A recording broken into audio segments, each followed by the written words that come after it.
The court has appointed me to be your legal guardian. What? You have to come with me. First of all, congratulations on your Golden Globe nomination for this role. Where were you and what was going through your head when you heard about the nomination? I was in the middle of a very, very detailed bit of voice work. I was in a recording studio. We were doing a very long session. I'd had 1 5-minute break. I hadn't turned on my phone.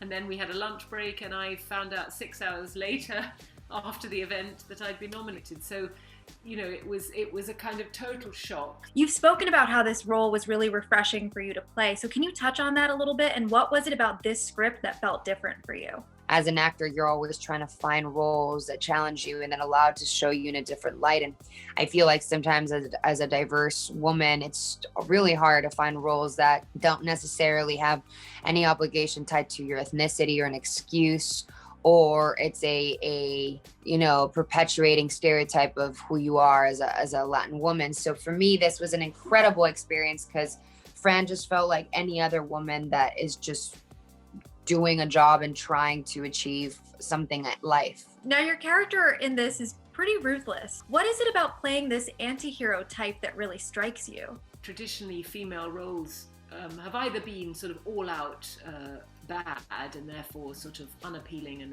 they're the real villain, or they've been the ones that we want to watch and spend time with are the sort of nurturing, maternal, good, loving, kind characters. I think when there are women who take those qualities and use them for ill ends, it gets very interesting for me. I think you know, both Marla Grayson in this film and Amy Dunn in Gone Girl, they both, you know, are fully able to play the tropes of femininity that society has deemed the most acceptable. And Marla is able to convincingly be caring, nurturing, commendable, trustworthy, all the things that we value. And then you realize she's none of those things. It forces you to like denormalize a lot of things, you know, which is not only the subject matter, but also, you know, multiple subjects. It's like women being unapologetic, women just working really hard for what they want to do and going for it and not backing down.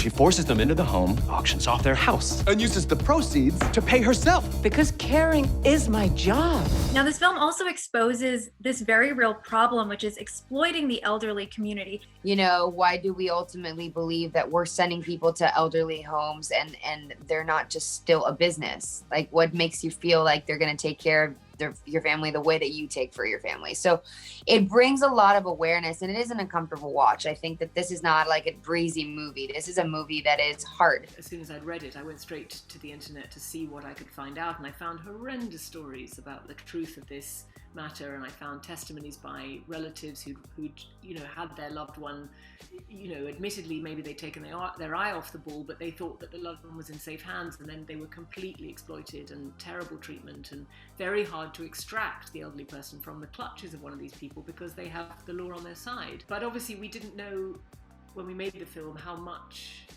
you know, the health system, the kind of big business of healthcare would come to the fore in people's minds, you know, during the year of the pandemic. So that's given it a new sort of unsettling relevance that we weren't expecting. Hello, Marla Grayson. I don't like you. You only just met me. And such an all-star cast, right? Peter Dinklage, Diane Wiest. Everyone that is part of it is like on the ride. Diane Wiest, who's like 2-time Oscar winner, like incredible in this film, but like not to be surprised.